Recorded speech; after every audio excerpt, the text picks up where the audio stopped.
सभी श्रोताओं एवं दर्शकों को मेरा सादर प्रणाम। जय सिया राम तथा सबको साधुवाद।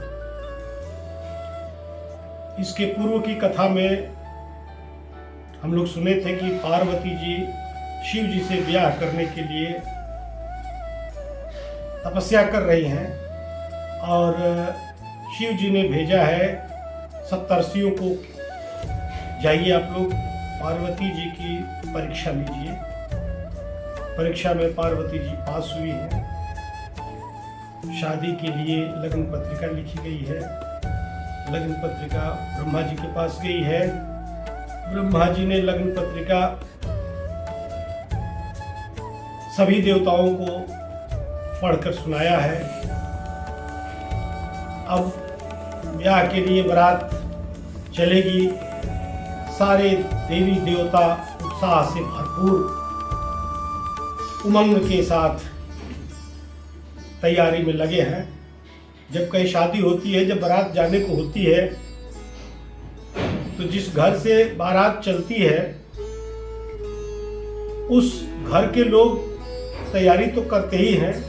जो सिर्फ बाराती होते हैं वो अपने अपने सवारी को सजाने में कुछ ज़्यादा ही रुचि रखते हैं। उसी प्रकार से जब शिव और पार्वती जी की शादी की लग्न पत्रिका देवता लोग सुने, पढ़े, जाने, तो बड़े उत्साह के साथ सब लोग बारात जाने की तैयारी करने लगे। अब वैसे भी बारात चलने की, जो बारात जाने के लिए जो एक उत्साह होता है उसका एक अलग आनंद है। अब वो लोग किस प्रकार के उत्साह में हैं और क्या कर रहे हैं, गोस्वामी जी बता रहे हैं अपने शब्दों में कि बारात चलने के लिए लगे सवारन सकल सुर वाहन विविध विमान। सारे देवी देवता अपने अपने सवारी सजाने लगे। किसी के पास सवारी है, किसी के पास विमान है। सब लोग अपना जैसे गरुड़ जी को धोने लगे विष्णु भगवान। इधर यमराज जो हैं, वो यम देवता हैं, वो अपने भैंसे को, काले भैंसे को मल मल के, जैसे लगता है कि आज बारात जाने के पहले इतना उसको मल देंगे, इतना साफ कर देंगे कि वो गोरा हो जाएगा। कहने का मतलब परिश्रम, जाने के लिए अपने सवारियों को तैयार करने में सब लोग लगे हुए हैं। और अप्सराएं जो हैं वो तैयार होकर के मंगल गीत गा रही हैं। सब लोग जाने की तैयारी पूरी तरह से अपना कर रहे हैं। शिव जी की बारात, शिव जी की शादी देखना, शिव जी की बारात में जाना अपने आप में यह एक अनूठा कार्य होगा और लोग अपना तैयार हो रहे हैं। लेकिन सब देवी देवता तो अपने अपनी सवारी को तैयार कर रहे हैं चलने के लिए। अब समस्या ये है कि शिव जी को कौन तैयार करेगा? भाई दूल्हा को कौन तैयार करेगा? दूल्हा के घर में तो कोई है नहीं। दूल्हा अकेले अपने घर में रहता है। उसके जो कुछ गण हैं उनको सांसारिक या पारिवारिक संस्कारों से, क्रियाकलापों से, विधि विधान से कोई दूर दूर का रिश्ता नहीं है। वो तो सब भूत पिशाच बैताल, यही सब वो परिवार के लोग हैं उनके। क्या होगा? और सारे देवता छोड़कर चले गए, अपनी तैयारी कर रहे हैं। इधर कुछ शिवगण जो शिव जी से पूछ रहे हैं कि प्रभु, हमारे जितने भी शुभचिंतक देवी देवता हैं वो तो सब के सब चले गए अपनी तैयारी करने के लिए। आपको कौन सजाएगा? आपको कौन तैयार करेगा? तो भोले बाबा कह रहे हैं कि अरे भाई, तुम लोग हो ना, ये कार्य अपने परिवार के लोग करते हैं और हमारे परिवार में तुम लोग हो, तो शुरू करो तुम लोग अपना कार्य, हमको तैयार करो। इतना सुनते ही शिव ही संभुगन करहि श्रृंगारा, जटा मुकुट अहिमौर सवारा, कुंडल कंकन पहिरे व्याला, तन विभूति पट के हरि छाला। शिव जी का आदेश पाते ही शिव जी के गण जो है उनका श्रृंगार करने में जुट गए। अब उनका श्रृंगार कैसे लोग कर रहे हैं? पहले दूल्हा को क्या मुकुट पहनाया जाता है। अब शिव जी के लिए मुकुट कहां से लाया जाए? गण लोग क्या किए हैं कि उनकी जटाओं को ही लपेट करके सर के ऊपर मुकुट बना दिए हैं। मुकुट के ऊपर मोर लगाया जाता है। तो अब इन लोगों को यही पता नहीं कि मोर क्या होता है। उसमें किसी ने पूछा करे भाई मोर क्या होता है, तो किसी दूसरे गण ने बताया करे हमने देखा है मोर मतलब सर पर ऐसे ऐसे झालर जैसे लटका होता है, वही उसी को मोर कहते हैं। तो एक गण बोला कि बस हो गया काम, बन तो गया। भागा वहां से गया, छोटे छोटे सांप इकट्ठा करके लाया, सारे सांपों का सर एक साथ बांध दिया और सर पे रख दिया और सबकी पूंछ जो है सर के सामने यहां तक लटकने लगी, वो एक झालर बन गया। अब वो मोर का काम करने लगा। अब कान में भी तो पहनना है, कान में क्या पहनाया जाए, कहां से उनको कुंडल लाया जाए? तो कुंडल की जगह पर इनके शिव जी के गणों ने क्या किया कि पतले पतले सांप लाए और पतले पतले सांपों को कान में वैसे डाल करके उन्हीं की बालियां बना दिए, उन्हीं का कुंडल बना दिए। कंगन भी सांप का ही बना दिए। जितने भी गहने थे सब लगभग सांपों का ही बनता चला गया। यहां तक कि अब कपड़ा पहनाना हुआ तो दूल्हे का कपड़ा कैसा होगा भाई? दूल्हे का तो कपड़ा अलग से होता है। पहले पहना जाता था, पीताम्बरी पहना जाता था या सफेद कपड़ा पहना जाता था या कुछ एक वस्त्र विशेष रंग का होता था जिसको पहन करके शादी में दूल्हा जाया करता था। परंतु जैसे कि आजकल देखिए, आजकल शेरवानी चल रही है, उस समय शेरवानी नहीं थी। अब शेरवानी होती भी तो क्या फर्क पड़ता है? अब शंकर जी को तो शेरवानी थोड़े पहननी है। अब शंकर जी को इनके गण लोग क्या किए, बाघांबर पहना दिए। अब बाघांबर लपेट तो दिए, लेकिन समस्या ये आएगी कि जब वो बसहा बैल पर चढ़ेंगे तो जब बैल चलेगा तो बाघांबर खुल जाएगा, या खुद ये पैदल चलेंगे तो बाघांबर खुल जाएगा। तो उस पर बेल्ट लगाया इन लोगों ने, नाड़ा बनाया। तो किस चीज का बेल्ट या नाड़ा जो भी का है, मोटा मोटा सांप लेकर के आए और उससे उनके कमर के चारों तरफ वो बाघांबर लपेट करके और उस बाघांबर को उसी सांप से कस के बांध दिया।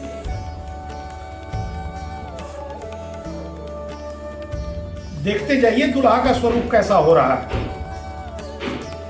शशि ललाट सुंदर सिर गंगा, माथे पर चंद्रमा है और ऊपर गंगा जी है। 3 आंखें हैं उनकी, नयन 3, उपवीत भुजंगा। अब दुल्हा का स्वरूप देखिए कैसा होगा। जटा का ही मुकुट है, सांपों का मौर है, कान में सांप का कुंडल है, हाथ में कंगन है सांप का ही। उसके बाद अब उनको जनेऊ पहनना है, तो मोटा वाला सांप ला करके उसी को बांध करके जनेऊ बना दिया गया है। 3 आंखें हैं, सर पे गंगा जी हैं, एक तरफ सर पे चंद्रमा है। देखते जाइए कैसा रूप बन रहा है दूल्हे का। अब एक माला भी तो चाहिए। दूल्हा भाई माला पहनेगा ना, फूल की माला पहनाया जाता है दूल्हा को। तो अभी लोग फूल की माला कहां से लाए? किसी ने उसी में कहा कि अरे भाई कहीं से माला ले आओ। तो एक गण ने कहा कि अच्छा ठीक है रुको। भाग के गया शमशान घाट, वहां से दुनिया भर की खोपड़ी इकट्ठा कर लाया और बड़े बड़े सांप इकट्ठा करके और उस सांपों को रस्सी बनाया और खोपड़ियों को उसी में गूंथता गया। गूंथ करके बस उसी खोपड़ियों की माला बन गया और शिव जी के गले में डाल दिया। धन्य है दूल्हा, बहुत सुंदर। ये सारा कुछ होने के बाद किसी ने कहा कि पाउडर तो दूल्हा को लगा ही नहीं, पाउडर भी लगना चाहिए ना। तो पाउडर है नहीं, तो किसी ने कहा उसमें से कि अच्छा रुको मैं पाउडर लाता हूँ, और भाग के गया शमशान घाट। देखा एकदम अभी ताजी ताजी लाश जो है जल करके भस्म हुई थी, गर्मा गर्म उसकी राख उठाया, लेकर के आ करके और सारे मिल करके बस शिव जी के पूरे शरीर में भस्म ही भस्म लपेट दिए सब। हो गया दूल्हा तैयार। अब जब दूल्हा तैयार हो गया तो हाथ में त्रिशूल लिया और बसहा बैल पर बैठ गया।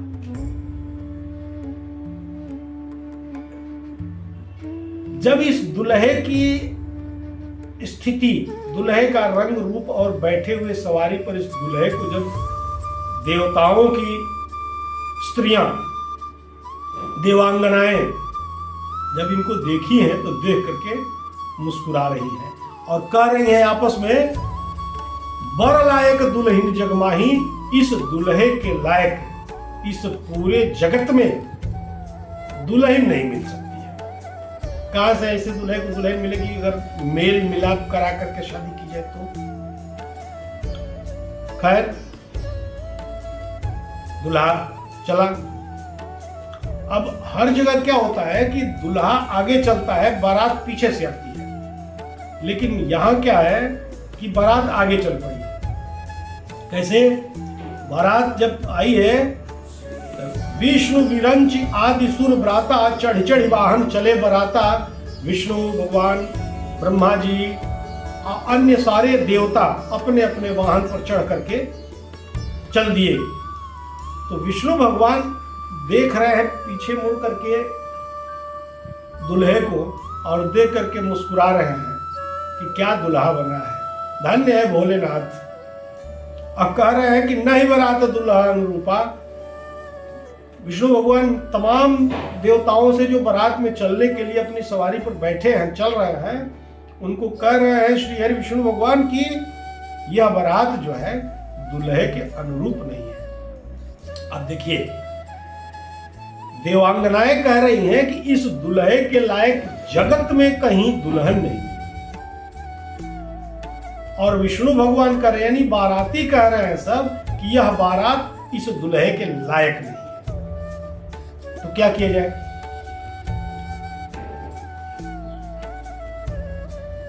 विष्णु भगवान कह रहे हैं कि ऐसा है कि अब इस दुल्हे के साथ यह बारात नहीं जा सकती है। आप लोग विष्णु कहा असबिहस तब, बोल सकल दिशिराज, बिलग बिलग होई चलो सब, निज निज सहित समाज। हे देवताओं, अपने अपने समाज के साथ आप लोग आगे चलिए, दूल्हा को छोड़िए, दूल्हा अपना देखेगा, हम लोग चले। तो अलग अलग प्रकार के जितने प्रकार के देवता हैं वो सब लोग अपने अपने समुदाय के साथ चल पड़े। कितने प्रकार के देवता हैं भाई? 33 कोटि देवता है ना, यानी 33 प्रकार के देवता हैं।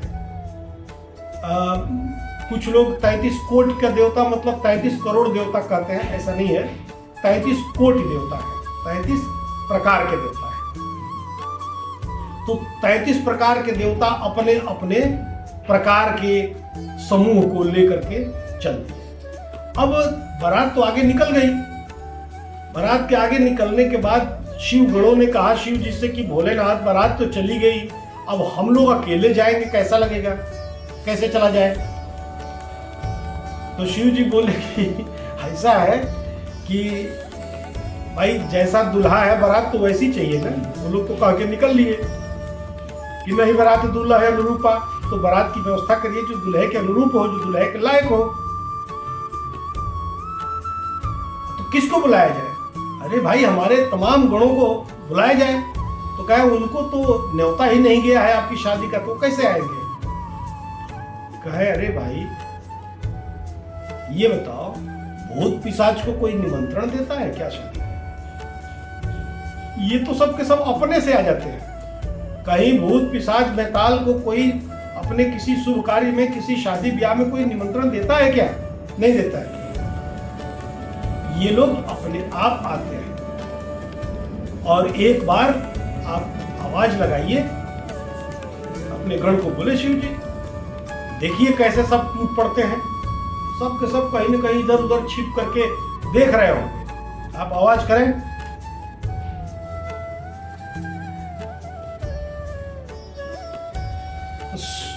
भृंगी ने आवाज लगाया, बूम।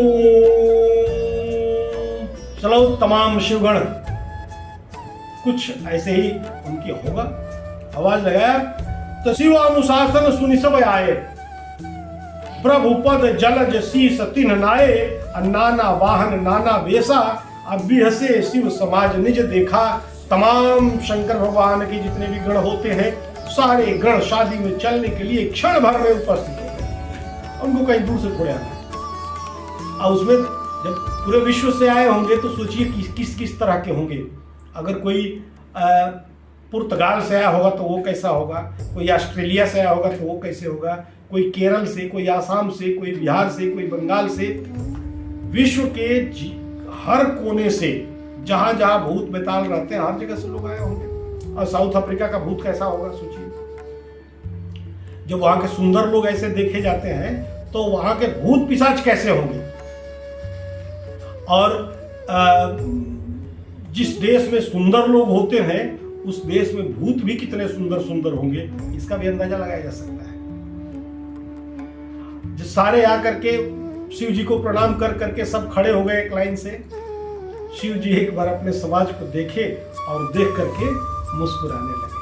शंकर भगवान अपने समाज को ही बिहसे शिव समाज ने देखा। भगवान बोले ना तो अपने ही समाज को देख करके बिहस रहे, धन्य है हमारा समाज। वो समाज कैसा था? जो शिव जी के साथ बारात चलेगी वो कैसी थी?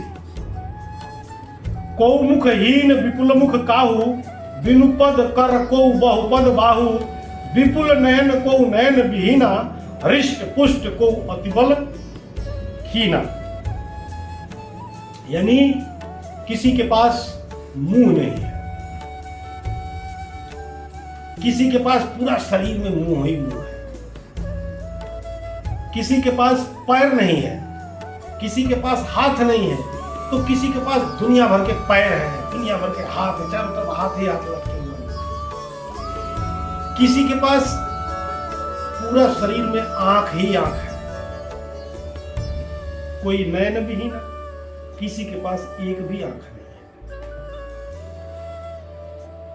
हृष्ट पुष्ट को अतिबल खीना, कोई भयंकर मोटा तगड़ा हट्टा कट्टा है, कोई सिर्फ हड्डी का ढांचा लिए चल रहा है। सोचिए इतनी विसंगति भरे बाराती जब एक साथ चलेंगे तो कैसा लगेगा। बारात सज गई, बारात चल पड़ी और नाचे गावे गीत, परम तरंगी भूत सब देखत अति विपरीत, बोला ही वचन विचित्र। अब बताइए भूत सब बोलते कैसे होंगे? कोई तमिल में बोलता होगा, कोई ऑस्ट्रेलियन में बोलता होगा, कोई अरबी में बोलता होगा, कोई पुर्तगाली में बोलता होगा, कोई हिंदी में बोलता होगा, कोई मतलब जहां जहां से आए सब वही भाषा बोलेंगे। अब जब सब एक साथ बोल रहे होंगे तो सोचिए कैसा माहौल बना होगा। बारात चली, अब इस बारात को रास्ते में चलने दीजिए। बारात चल रही है, पहुंचेगी हिमगिर के यहाँ तब ना। अब वहां चलते हैं, देखते हैं हिमालय राज के यहाँ क्या है, शैल राज के यहाँ क्या है। तो शैल राज के यहाँ बड़ी तैयारी है शादी की, भाई बेटी की शादी है, राजा है तो तैयारी तो जोर शोर से होगी ही। अब वहां पर गोस्वामी जी कह रहे हैं कि पुर शोभा अवलोक की सुहाई, लागई लघु बिरंच निपुणाई। उस नगर की शोभा, उस नगर की सजावट की शोभा देख करके इतना सुंदर लग रहा है, इतना सुंदर लग रहा है कि जैसे लगता है कि ब्रह्मा जी भी अगर पूरी अपनी शक्ति लगा करके कहीं कोई सुंदर जगह की रचना करे तो भी लगेगा कि उनकी इस रचना करने वाली निपुणता में थोड़ी सी कमी है उनके, क्योंकि यहाँ की रचना में कोई कमी नजर नहीं आ रही है। और इस यहाँ की सुंदर रचना और सजावट को देख करके तो ऐसा लगता है कि यह सजावट, सुंदरता की यह पराकाष्ठा वाली रचना है। यानी इससे सुंदर सजावट, इससे सुंदर किसी भी नगर को सजाया नहीं जा सकता। अब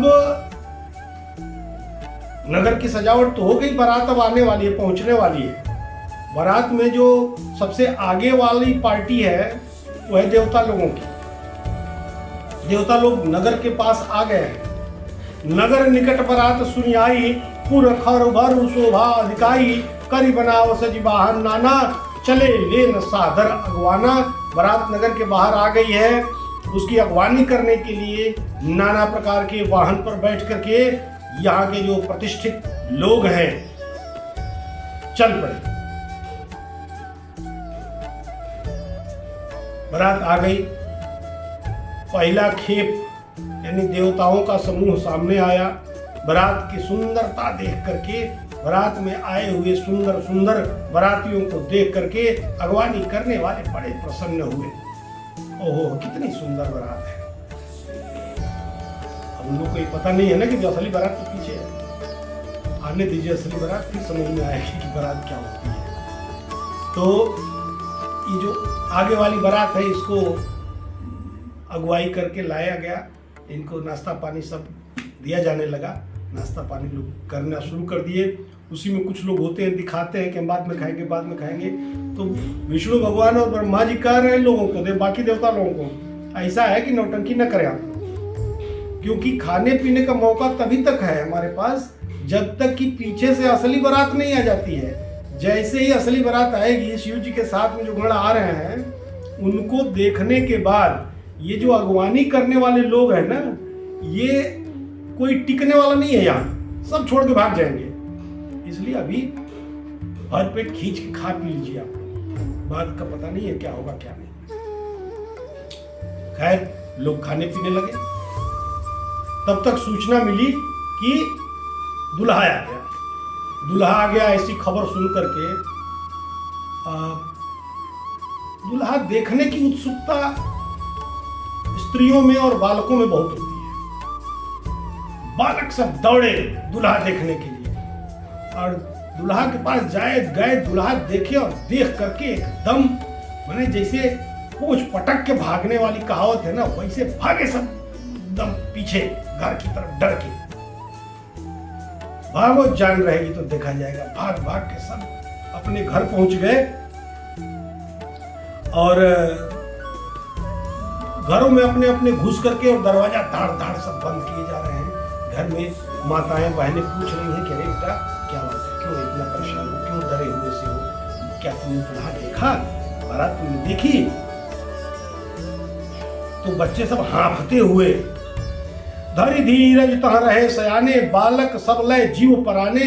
कुछ जो बड़े लोग थे वो बड़े धैर्य के साथ अपने को हिम्मत बना करके वहां खड़े रहे। बाकी सारे बच्चे तो भाग गए। गए भवन पूछे पितु माता, कहाई वचन भय कंपित गाता। बच्चे सब एकदम कांप रहे हैं डर के मारे घर में जाकर के। माँ बाप पूछ रहे हैं कि बेटा क्या हो गया, क्या तुमने दूल्हा देखा? तो कहीं कहीं जाए न बाता, जम कर धार किधौ बरियाता। बच्चे डरते डरते कह रहे हैं कि अरे बाप रे बाप, ये बारात है। ये तो लग रहा है कि साक्षात यम की सेना आ गई है, यहाँ पर यमराज की सेना आ गई है, ये बारात नहीं है। और दूल्हा, बार बार आप लोग दूल्हा दूल्हा पूछ रहे हैं। दूल्हा तो पागल है, बौराहा है, नगन वेश है, मार सांप ही सांप पूरे शरीर में लटका रखा है, अब भस्म लपेट रखा है, खोपड़ियों की माला गले में लटका रखा है, बैल पर बैठा है। बताइए, कभी किसी को देखा है आपने बैल पर बैठते हुए किसी दूल्हे को? घोड़ी पर तो बैठा जाता है, असवारी में बैठा जाता है, पालकी में बैठा जाता है, लेकिन बैल पर कोई दूल्हा बैठ कर आए, ये पहली बार हुआ है। संभवतः आगे होगा नहीं कभी। कैसा है? तन छार ब्याल कपाल भूषण नगन जटिल भयंकरा, संग भूत प्रेत पिशाच जोगिनी विकट मुख रजनी चरा। और वो जो दूल्हा है वो तो भयंकर जो है सो है, उसके साथ में जितने बाराती हैं एक से एक भूत पिशाच पैताल तरह तरह के हैं। और उनको देख करके तो अब लग रहा है कि वह व्यक्ति बड़ा भाग्यशाली होगा जो उस बारात को, उस दुल्हे को, उसके संगे संबंधियों को देखने के बाद जिंदा रहेगा और जिंदा रह करके वो ब्याह देखेगा। क्योंकि हमें तो लोगों को नहीं, हम लोगों को तो नहीं लग रहा है कि उस बारात को देखने के बाद कोई जिंदा रहेगा। इतनी भयंकर बारात है कि हार्ट अटैक होकर सब मर गए देखने वाले। लोग समझा रहे हैं, माँ बाप समझा रहे हैं बच्चों को, नहीं बेटा ऐसी बात नहीं है, ऐसा कुछ नहीं होगा जैसा तुम लोग समझ रहे हो, सब ठीक हो जाएगा। अगवानी हो गई उस बारात की भी। जब वो बारात की अगवानी करने वाले लोग उस बारात के पास पहुंचे तो बिडर ही चले सब वाहन भागे। जिन जिन सवारियों पर या हाथी घोड़ा पर बैठ के लोग अगवानी करने गए थे, उन भयंकर भयंकर भूत पिशाचों और बैतालों को देख करके सारे वाहन, हाथी घोड़ा जितने भी थे, सब एकदम बिदर के भाग गए। बिडर के भागना मतलब भड़क गए, भाग लिए। कहीं इधर सवार गिरा, कहीं उधर सवार गिरा, फिर लोग झाड़ झूल के खड़ा हुए, अगवानी किए। अगवानी करने के बाद जब बारात दरवाजे पर आती है तो लड़की की माता अपने सगे संबंधी महिलाओं, अपनी सखा महिलाओं के साथ अगवानी करने के लिए पहुंचती है। परीक्षण होता है तो यहाँ पार्वती जी की माता जी भी परीक्षण करने के लिए चल रही है। मैना जी जब परीक्षण करने के लिए चल रही हैं तो सब गीत गाते हुए जा रही हैं। आगे क्या होता है, कंचन थार सोहबर बानी, अब परीक्षण चली हरसी हरसानी, हरहि हरसानी, विकट वेश रुद्र ही जब देखा, अबलन उर भय भय विशेषा। इन महिलाओं के हृदय में बड़ा डर व्याप्त हो गया उस दुल्हा और उस बारात को देख करके। भाग न बैठी अति त्रासा, डर के मारे तो ढेर सारी महिलाएं छोड़ करके अपने घरों में घुस गई। जब घरों में सब के सब घुस के चली गई तो शंकर भगवान फिर अकेले हो गए। चले एक आध लोग जो हिम्मती लोग रहे होंगे वो लेकर के आगे गए। जहां जनवासा के लिए स्थान बनाया गया है, जनवासा जहां बनाया गया है, शंकर भगवान वहां गए और इधर मैना जी अपनी पुत्री पार्वती को बुला करके अपने गोद में बैठाती हैं और रोती है, कहती है कि हे विधाता, तुमने क्या कर दिया, इतनी हमारी सुंदर सी गुड़िया सी बिटिया को बनाया और इसके लिए ऐसा बौरा दुल्हा बना दिया। ये क्या विचित्र बात है, क्यों ऐसा किया? ऐसा है कि विधाता ने चाहे जो भी किया हो, मैं विधाता की इस करनी को मानने वाली नहीं हूं। मैं चाहे कुछ भी हो जाए, इस बौरा, इस पगलेट दुल्हा के साथ मैं अपनी इस बेटी की शादी करने वाली नहीं हूं। नहीं लोग मानेंगे, जबरदस्ती करेंगे तो अपनी बेटी को मैं गोद में लेकर पहाड़ से नीचे कूद पड़ूंगी, अपनी जान दे दूंगी, इस बिटिया की भी जान ले लूंगी, लेकिन इस दुल्हे से इसकी शादी किसी कीमत पर होने नहीं दूंगी। जब माता को अपने इतना परेशान पार्वती जी ने देखा तो पार्वती जी स्वयं अपनी माता जी को समझा रही हैं कि हे मां, एक चीज ये बताइए कि अगर मेरे भाग्य में सुख लिखा है तो कहीं भी मेरी शादी कर दीजिए, मेरे सुख को कोई छीन नहीं सकता है। और अगर मेरे भाग्य में दुख लिखा है, मेरा वैवाहिक जीवन दुखमय है, विधाता ने अगर ऐसा लिख दिया है, तो आप लाख कोशिश कर लीजिए, किसी भी अच्छे से अच्छे घराने में मेरी शादी करा दीजिए, दुख मेरा पीछा नहीं छोड़ेगा। मैं जहां भी जाऊंगी दुख मुझे मिलेगा ही मिलेगा। मैना जी यानी पार्वती जी की माता जी अब अनाप शनाप नारद जी को कह रही हैं कि नारद का मैंने क्या बिगाड़ा था कि इस बौरा दुल्हा के लिए हमारी बिटिया को ये तपस्या करने के लिए भिजवा दिए और तपस्या करती यही दुल्हा मिला, इससे अच्छा दुल्हा कोई नहीं मिलना था। पार्वती जी इधर कह रही हैं कि मां, अगर मेरे भाग्य में दुख लिखा है, सुख लिखा है, तो इसमें नारद जी की क्या गलती? नारद जी को क्यों पूछ रही है? वो तो हमारे गुरु हैं, हमको सीख दिए हैं तपस्या कैसे की जाएगी, क्या की जाएगी, किसकी की जाएगी, वो सब गुरु के नाते उन्होंने हमको बताया है। और गुरु को ऐसे नहीं बोला जाता है माँ। गुरु तो गुरु होते हैं और इसमें गुरु का कोई दोष नहीं। गुरु कभी भी अपने शिष्य को, अपनी बेटी को कभी नहीं चाहेगा कि इसको दुख हो। और जो भी मिलेगा वो मेरा अपना भाग्य होगा, मेरे अपने कर्म होंगे। इसलिए माँ, न आप रोइए, न स्वयं अपने मन में दुख रखिए और ना ही नारद जी को या किसी अन्य को मेरे भाग्य के लिए दोषी ठहराइए। आप शादी होने दीजिए। इतना सुनते ही माँ को थोड़ा सा धीरज आया। तब तक नारद जी आ गए और आकर के नारद जी बता रहे हैं, तेहि अवसर नारद सहित अरुण सप्त समेत समाचार सुनी तुहिन गिरी। गौ ने तुरंत निकेत नारद जी अपने साथ में सप्तर्षियों को भी लेकर के आए और तुरंत मैना जी के घर पर ये लोग पहुंचे हैं और नारद जी सबको समझाए हैं। मैना जी को, पार्वती जी के पिताजी को, सबको समझा रहे हैं और पार्वती जी के पूर्व जन्म की कथा बताते हैं कि ये पूर्व जन्म में सती थी और कैसे कैसे कैसे कैसे क्या हुआ। तो ये सती जी का देहावसान हुआ, ये पुनर्जन्म ली है और ये जगत जननी है, भोलेनाथ जगत पिता हैं, इनको कभी अलग नहीं किया जा सकता है। ये उनकी हैं, वो इनके हैं, इसके अलावा सब कुछ असत्य है। यही सत्य है भवानी शिव की और शिव भवानी की। ये आपका सौभाग्य है, आपके सत्कर्म है कि आपके घर में जगत जननी ने जन्म लिया है आपकी बेटी के रूप में।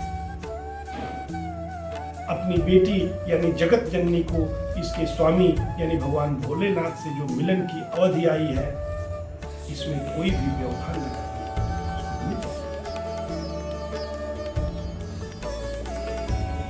उसके पहले सती जी दक्ष के यहां पैदा हुई थी, वो कहानी भी नारद जी बता रहे हैं।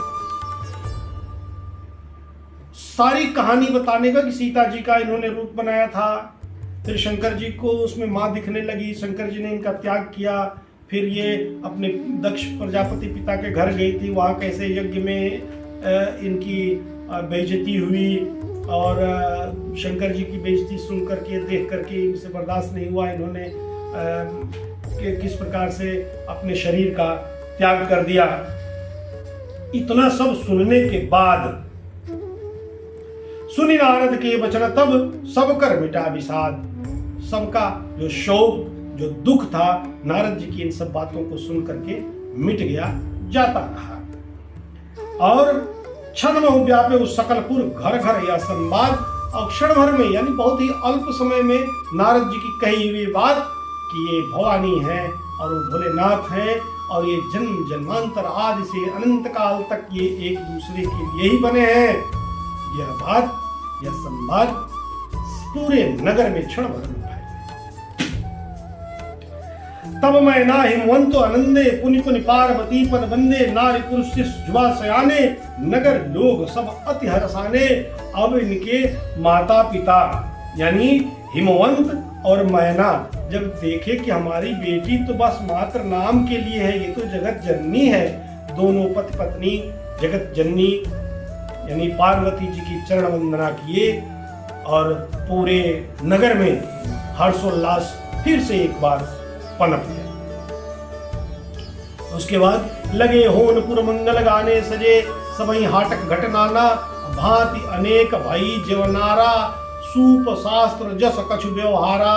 शादी की सब आगे प्रक्रिया चलने लगी, जेवनार हुआ, लोग खाए, तरह तरह के व्यंजन बने। सो जवनार की जाय बखानी बसई भवन जय मात भवानी। सादर बोले सकल बराती विश्व विरंची देव सब जाति। अब उस व्यंजन की बड़ाई कोई क्या करेगा। जिस घर में स्वयं जगत जननी भवानी हो, उस घर का व्यंजन कैसा होगा। जिनके सानिध्य में रिद्धियां और सिद्धियां सारी वहां कार्यरत हैं, सब प्रबंध वही कर रही हैं, उसमें व्यंजन कैसा होगा यह वर्णनातीत है, इसका वर्णन नहीं किया जा सकता है। आप सिर्फ इसको समझ लीजिए कि इससे अधिक स्वादिष्ट भोजन संभवतः इससे अधिक स्वादिष्ट व्यंजन संभवतः नहीं होता। अब शादी का समय आ गया। बोल सकल सुर सादर लिन्हे, सब यथोचित आसन दिन्हे, वेदी वेद विधान सवारी, सुबह सुमंगल गावे गारी। शादी की प्रक्रिया शुरू हुई। महिलाएं जो है गारी गाने लगी, शादी चलने लगा। सिंहासन अति दिव्य सुहावन, जाय न वरण विरंच बनावा। बैठे शिव विप्रन सिर नाई, हृदय सुमिर निज प्रभु रघुराई। अब दुल्हा भगवान भोलेनाथ आंगन में पहुंच रहे हैं, मंडप में पहुंच रहे हैं। वहां पर उपस्थित सभी जितने भी ऋषिगण पंडित लोग हैं शादी करवाने के लिए, सबको प्रणाम करके और वहीं पर उपस्थित अपने इष्ट यानी भगवान विष्णु को भी मन ही मन प्रणाम करके भगवान भोलेनाथ शादी के लिए बैठे मंडप में। बहुरी मुनीसन उमा बुलाई, कर श्रृंगार सखी ले आई। देखत रूप सकल सुर मोहे, वरण छवि वो है।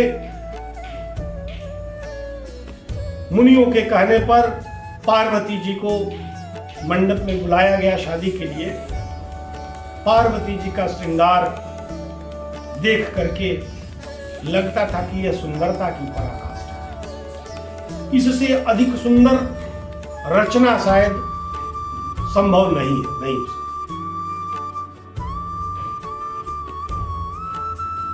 जगदम्बिका जानि भव भामा, असुर न मनहि मन किन प्रणामा। देवता लोग यह जगत जननी भगवान भोलेनाथ की अर्धांगिनी है, यह जान करके सभी देवी देवता जितने भी वहां उपस्थित थे सब लोग भवानी को यानी पार्वती जी को मन ही मन। जैसे शास्त्रों में वेदों में शादी के विधान को लिखा गया है, उसी विधि विधान से यह शादी करवाई गई। जस विवाह के विधि श्रुति गाई, महामुनि सो सब करवाई। गई गिरीश कुश कन्या पानी, अभव समर्पी जानी भवानी। बिल्कुल वेदों की विधा के हिसाब से यह शादी हुई और शंकर भगवान को पार्वती जी के पिताजी ने पाणी ग्रहण करवाया। पाणी ग्रहण होते ही माहौल क्या हुआ जी, पाणी ग्रहण जब कीनी महेशा, हर से तब सकल सुरेशा। वेद मंत्र मुनिवर उच्चरहि, जय जय जय शंकर सुर करहि। हर हर महादेव। जैसे ही भगवान भोलेनाथ ने पाणी ग्रहण किया यानी अपने हाथ में भवानी यानी पार्वती जी का हाथ ग्रहण किया, सारा देव समाज प्रसन्न हो गया, हर्षित हो गया। क्यों? इसलिए नहीं कि इनकी शादी हो गई, इसलिए कि अब शादी हो गई तो इसके बाद अब एक पुत्र पैदा होना बाकी रह गया है, जिसके पैदा होते ही उन लोगों की जो मौत बन करके वो एक दैत्य घूम रहा है, उसको मारने के लिए वो लड़का अब आने वाला है। शादी हो गई तो बालक पैदा होगा, इसलिए खुश हो गए लोग। क्या मुसीबत हमारी कटने में एक कदम और आगे हम लोग बढ़े।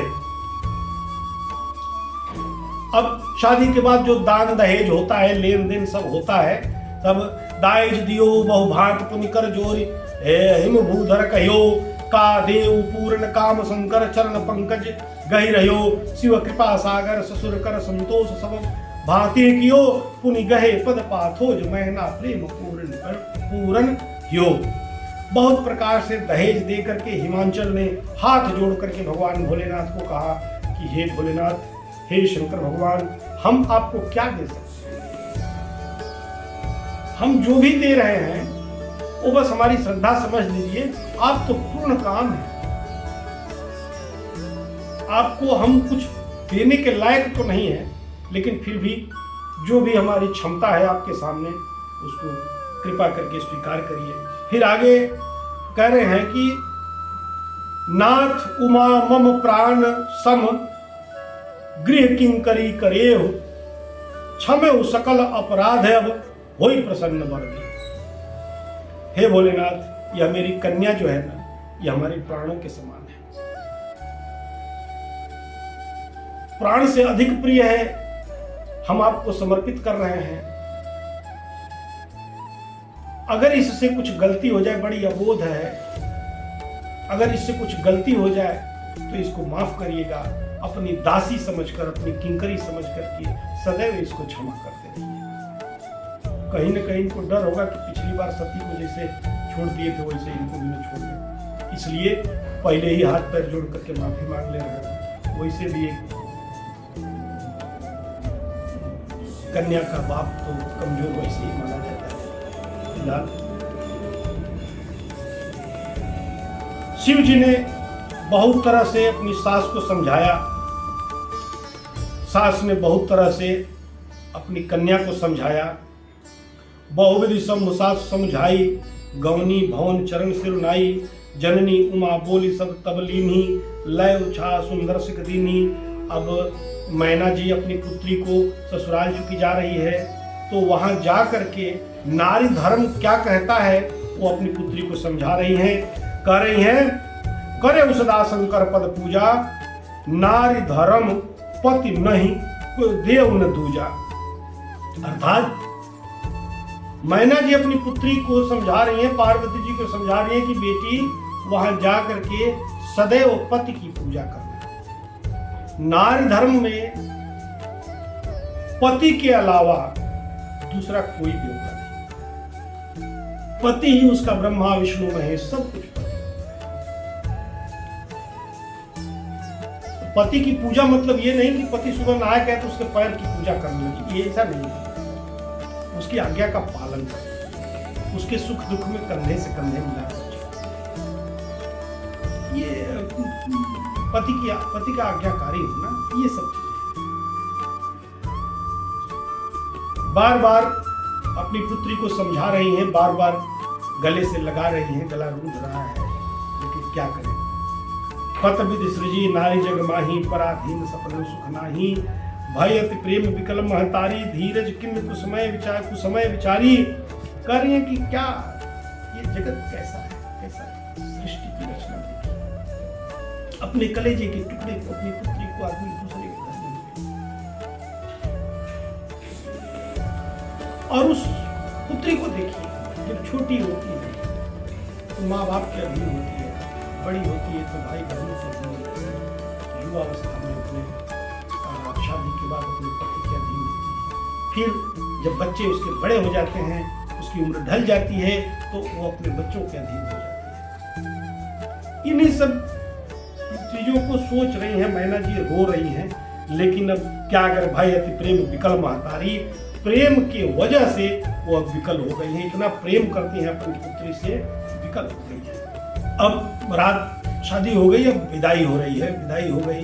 शंकर भगवान पार्वती जी को लेकर चल दिए। पुनि पुनि मिलती परति गहि चरना, परम प्रेम कछु जाय न बरना, सब नारी न मिल भेंट भवानी, जाय जननी उर पुनि लपटानी। बार बार सभी औरतों से वो गले मिल रही हैं और अंत में जाकर के अपनी मां के फिर गले से लिपट गई हैं। बारात चल पड़ी, शंकर भगवान के साथ पार्वती जी को लगा दिया गया। जब बारात चलने लगी तो थोड़ी दूर तक चले, संग ही मुन तब पहुंचावन अतिहेत, विविध भात परितोष कर विदा किन्निवृषकेत। और भगवान भोलेनाथ कुछ दूर जाने के बाद तरह तरह से संतुष्ट करके हिमवान को वापस भेज दिए हैं, वापस लौटा दिए हैं। तुरंत भवन आए गिरिराई, सकल शैल सिर सर लिए बुलाई, आदर दान विनय बहुमाना, सब कर विदा किन्न हिमवाना।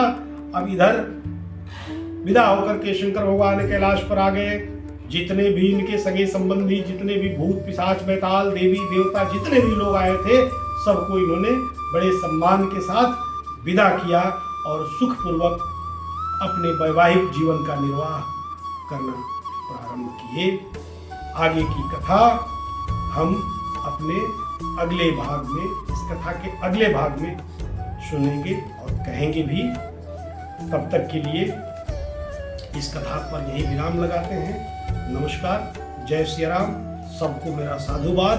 सर्वे भवन्तु सुखिनः, सर्वे सन्तु निरामया, सर्वे भद्राणि पश्यन्ति मा कश्चित् दुर्भाग् भवेत्। जय श्री राम, जय श्री राम। जय श्री राम।